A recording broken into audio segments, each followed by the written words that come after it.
ಮಹಾರಾಷ್ಟ್ರದ ಪಶ್ಚಿಮ ಘಟ್ಟ ಪ್ರದೇಶಗಳಲ್ಲಿ ಭಾರೀ ಮಳೆಯ ಅಬ್ಬರ ಮುಂದುವರೆದಿದೆ.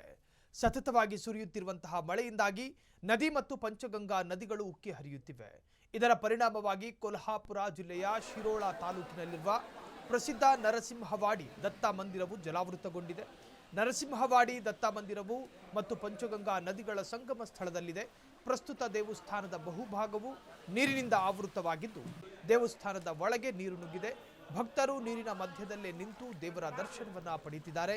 ಈ ಪರಿಸ್ಥಿತಿಯ ನಡುವೆಯೂ ಭಕ್ತರ ಸಂಖ್ಯೆ ಕಡಿಮೆಯಾಗಿಲ್ಲ. ಸ್ಥಳೀಯ ಅಧಿಕಾರಿಗಳ ಪ್ರಕಾರ ಮಳೆಯ ಪ್ರಮಾಣ ಹೆಚ್ಚಾದರೆ ಯಾವುದೇ ಕ್ಷಣದಲ್ಲಿ ದೇವಸ್ಥಾನವು ಸಂಪೂರ್ಣವಾಗಿ ಮುಳುಗಡೆಯ ಭೀತಿಯನ್ನ ಎದುರಿಸ್ತಾ ಇದೆ. ಪರಿಸ್ಥಿತಿಯನ್ನು ಸೂಕ್ಷ್ಮವಾಗಿ ಗಮನಿಸಲಾಗ್ತಾ ಇದ್ದು ಭಕ್ತರು ಮತ್ತು ಸಾರ್ವಜನಿಕರು ಎಚ್ಚರಿಕೆ ವಹಿಸುವಂತೆ ಜಿಲ್ಲಾಡಳಿತ ಸೂಚನೆಯನ್ನು ನೀಡಿದೆ. ನೀವು ವಿಜುವಲ್ಸ್ ಅನ್ನು ಗಮನಿಸ್ತಾ ಇದ್ದೀರಿ. ಈ ಪ್ರಸಿದ್ಧವಾದಂತಹ ದೇವಸ್ಥಾನ ಇನ್ನಲ್ಲಿ ಭಕ್ತರು ಕೂಡ ನಿಂತ್ಕೊಂಡಿರೋದು ಮಂಡಿ ಎತ್ತರಕ್ಕೆ ನೀರು ಬಂದು ನಿಂತಿದೆ. ಇನ್ನೇನಾದರೂ ಮಳೆ ಹಿಂಗೆ ವಿಪರೀತ ಆದರೆ, ಸ್ವಲ್ಪ ಓವರ್ ಆದರೆ ಸಂಪೂರ್ಣ ಟೆಂಪಲ್ ಜಲಾವೃತಗೊಳ್ಳೋದ್ರಲ್ಲಿ ಯಾವುದೇ ಸಂದೇಹ ಬೇಡ. ಇನ್ನು ಮಳೆ ಬಂತು, ನೀರು ನಿಂತ್ಕೊಂಡಿದೆ ಅನ್ನೋ ಕಾರಣಕ್ಕೋಸ್ಕರ ಭಕ್ತರ ಸಂಖ್ಯೆಯಲ್ಲಿ ಏನಾದರೂ ಕಡಿಮೆ ಆಗಿದೆಯಾ? ದೇವರಾಣ ಇಲ್ಲ. ಭಕ್ತರು ಬರ್ತಾ ಇದ್ದಾರೆ. ಯಾವ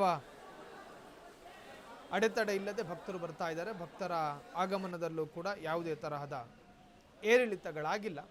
ವಿಜುವಲ್ಸ್ ಅನ್ನು ಗಮನಿಸ್ತಾ ಇದ್ದೀರಿ. ದೇವಸ್ಥಾನದ ಸುತ್ತಲೂ ಕೂಡ ಮಳೆಯಿಂದ ಆವೃತಗೊಂಡಿರ್ತಕ್ಕಂತಹ ದೃಶ್ಯಾವಳಿ. ಭಕ್ತರಲ್ಲೂ ಕೂಡ ಎಲ್ಲೋ ಒಂದು ಕಡೆ ಒಂದು ಸಣ್ಣ ಆತಂಕ ಇದೆ. ಈ ಎಲ್ಲ ಆತಂಕದ ನಡುವೆಯೂ ಭಕ್ತರು ಬರ್ತಾ ಇದ್ದಾರೆ.